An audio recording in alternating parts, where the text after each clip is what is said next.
Edinburgh Imaging is special in terms of the facilities that we have access to here, imaging equipment, the critical mass of expertise, particularly around imaging acquisition, but also image processing and analysis, and the very high level of integration between the academic imaging groups here and the clinical services within the hospital. Most of our work in brain imaging studies for the last 15 to 20 years has been based at the Western General Hospital on the 1.5T MR scanner. Now patients who are in the hospital can come into this 3T scanner, and it's also more up to date in a number of other ways. There are fantastic facilities which are accessible and well integrated within the hospital environment. So it's a hospital embedded unit, which again integrates very well with the clinical side.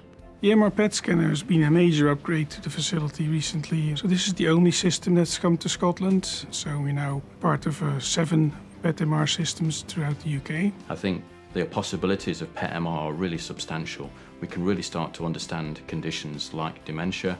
We can really start to understand conditions like heart disease and heart attacks in a much better and more sophisticated way, which I think will make a real difference to our patients. I think it's really exciting. Imaging allows us the potential to identify some of the very early pathological processes. There are some new areas which we're keen to develop here, particularly around neuro-oncology, the study of brain tumours, for development of new treatments. Edinburgh Imaging is interested in the brain at all different stages in life. Because this new scanner is set up specifically to be able to study babies without disturbing them, we expect that it will be able to really push forward on studies of newborns and then also study them through childhood and understand more about the developing brain. So it's a really exciting thing to be able to do. CT coronary angiography can make a huge difference to patients, and actually for the first time ever has shown an imaging modality that has reduced the likelihood of people having a heart attack. And that has actually changed practice and is now been introduced into national guidelines.